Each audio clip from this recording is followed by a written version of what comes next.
البتہ زمانے کے بدلتے ہوئے حالات میں انبیاء کرام آتے رہے اور ہر زمانے کے پیغمبر کو اس زمانے کے حالات کی مناسبت سے الگ الگ شریعت دی جاتی رہی، جس کی بنیاد پر علماء کہتے ہیں کہ دین ایک ہے اور شریعتیں مختلف ہیں۔ دین ایک اور شریعتیں مختلف۔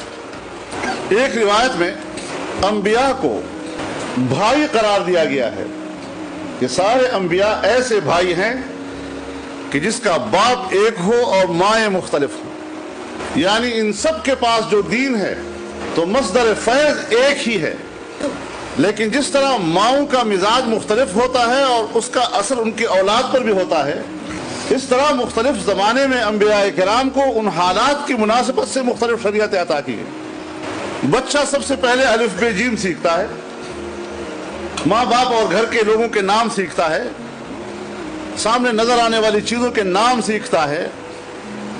حضرت آدم علیہ السلام کو جب انسانیت بالکل بچپنے میں تھی تو وہاں صرف نام سکھائے گئے، وَعَلَّمَ آدَمَ الْأَسْمَاءَ كُلَّهَا۔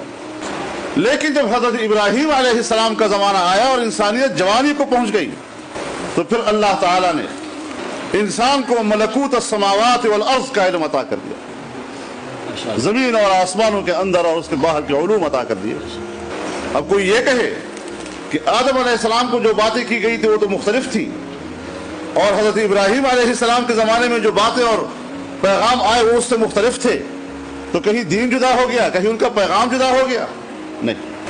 حضرت موسیٰ علیہ السلام جس قوم کے پاس بھیجے گئے وہ شدت پسند تھی، جلالی مزاج تھی، پیغمبر بھی اسی طرح بھیج دیا گیا، احکامات بھی سخت بھیج دیے گئے۔ لڑو گے مرو گے تو انتقام بھی لیا جائے گا، قصاص بھی لیا جائے گا، سر پھوڑو گے تو سر پھوڑا جائے گا، آنکھ پھوڑو گے تو آنکھ پھوڑی جائے گی، ناک پھوڑو گے تو ناک پھوڑی جائے گی، والجروح قصاص۔ یہ بھی ایک زمانہ تھا، اس قسم کے سخت پیغامات آ گئے اس معاشرے کے اور سوسائٹی کے مزاج کے موافق۔ اب کوئی یہ کہے کہ ابراہیم علیہ السلام کے دور کی تعلیمات کچھ اور طرح کی تھی اور حضرت موسیٰ علیہ السلام کی تعلیمات کچھ اور طرح کی تھی، صدیاں گزری، حضرت عیسیٰ علیہ السلام تشریف لائے، سوسائٹی بہت ہی نرم تھی، پیغمبر بھی نرم بھیج دیا گیا۔ کوئی تھپڑ مارے ایک گال پہ دوسرا گال آگے کر دو، انتقام لینا ہی نہیں ہے۔ نرم سوسائٹی کے لیے اس کی مزاج کے مطابق احکامات آئے، یہاں تک کہ جناب رسول اللہ صلی اللہ علیہ وسلم کا زمانہ آیا۔ یہ جامع تھا، تمام زمانوں کے لیے جامع، تمام انبیاء کرام کی تعلیمات کو اس امت کے لیے جمع کر دیا گیا۔ لیکن ہے بڑھاپے کا دور، آخری پیغمبر، آخری شریعت، آخری امت، اب یہ بزرگوں کا کی امت ہے۔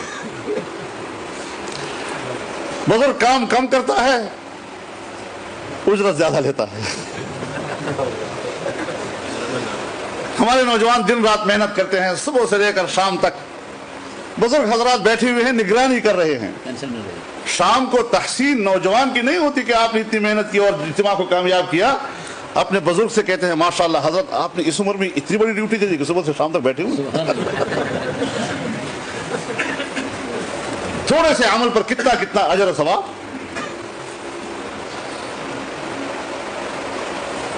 ایک عمل کیا اور اس کے بدلے میں کروڑ درجے کا ثواب، کم از کم 10 گنا تو ہے ہی، اور زیادتی میں تو کوئی انتہا ہی نہیں ہے، کتنا کتنا اللہ تعالیٰ اس کا بدل دے، دار و مدار نیتوں پہ۔ تو اللہ تعالیٰ نے انسان کی رہنمائی کی ہے۔ شرع لكم من الدين ما وصى به نوحا والذي أوحينا إليك وما وصينا به إبراهيم وموسى وعيسى أن أقيموا الدين ولا تتفرقوا۔ سبحان اللہ، ماشاء اللہ۔ ہم نے جو تعلیم حضرت نوح علیہ السلام کو دی، یہ وہی تعلیم ہے جو آپ کو دی جا رہی ہے، اور آپ سے پہلے یہ وہی تعلیم ہے جو حضرت ابراہیم کو دی گئی، حضرت موسیٰ علیہ السلام کو دی گئی، حضرت عیسیٰ علیہ السلام کو دی گئی۔ اسی لیے ہم کہتے ہیں